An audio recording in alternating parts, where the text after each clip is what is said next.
So, as Chantel said, I'm going to chat a little bit about victim blaming and victim shaming. So, basically, what people are saying that allows you to believe it's your fault that you were raped, actually. It's something that you did. It's a situation you put yourself in. It's really your fault. It's not your rapist's fault. So that's something that we need to deal with. So some of the things we might hear, well, what were you wearing when you got raped? Well, you were flirting with him, so, weren't you kind of asking for it? Why didn't you fight back? Why don't you have bruises? Why don't they have bruises or scratches? Why didn't you try to get away? You didn't fight back.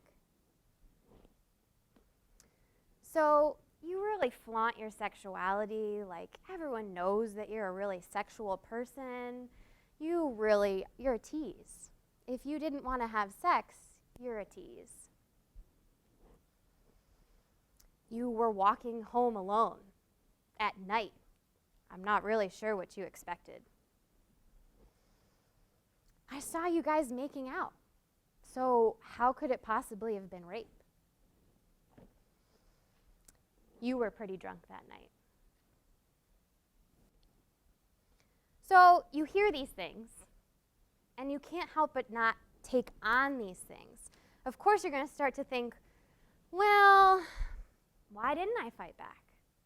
Why didn't I try harder to get away? Why didn't I push back or hit or run? I should never have worn that dress. It is my fault. I wore that dress. It was short. It was tight. I looked like I was asking for it. I should have asked someone to walk me home.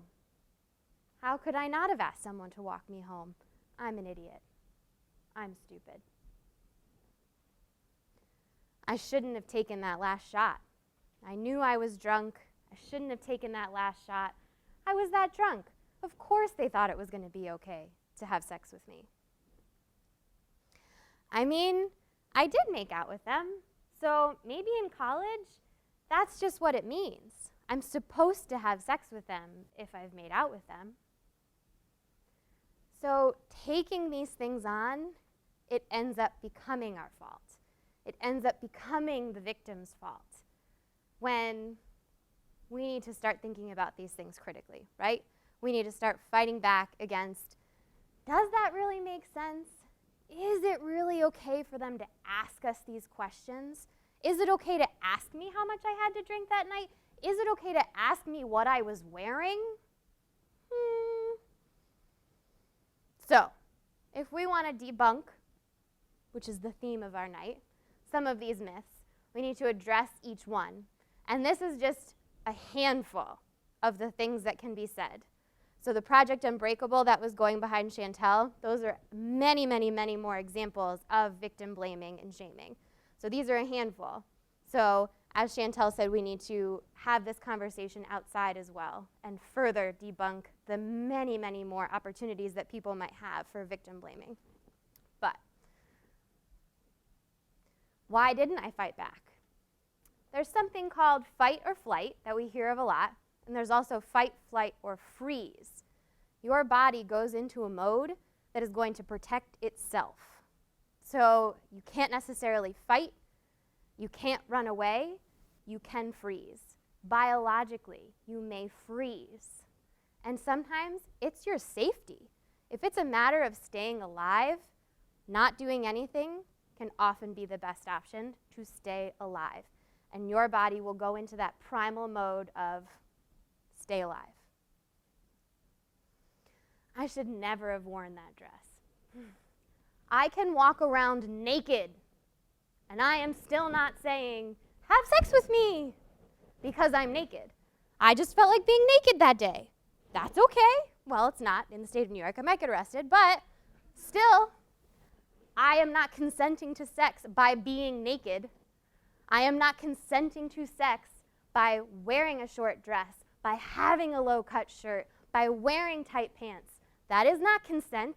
That's just looking hot. I should have asked someone to walk me home. I hate that I feel unsafe when I walk alone. It's a part of our society. It's not necessarily something that's going to change anytime soon. However, the fact that we don't necessarily feel safe alone is not our fault. That is not something that's an invitation that you are walking alone. Oh, hey, I'm walking alone.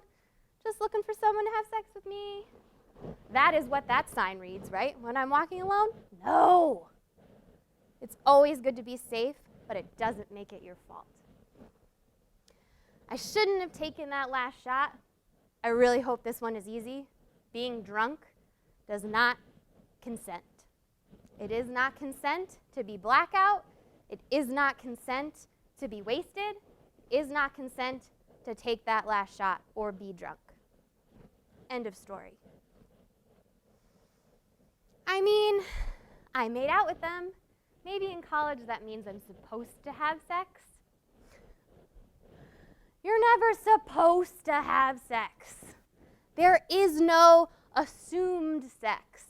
There is not a point where you have to say, oh, well, I guess I did this, so I should probably just do it all, right? No. Sex is the only thing that needs consent. Sex always needs consent. To make out, to go the next step, and then have sex. None of those have to go in order, and one does not necessarily have to lead to the other. There is never a have to in that sentence. So, when is rape the victim's fault? Anybody a Harry Potter fan?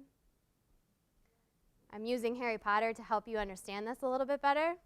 So when is rape the victim's fault?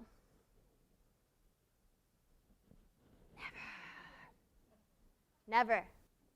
It is never the victim's fault for being raped.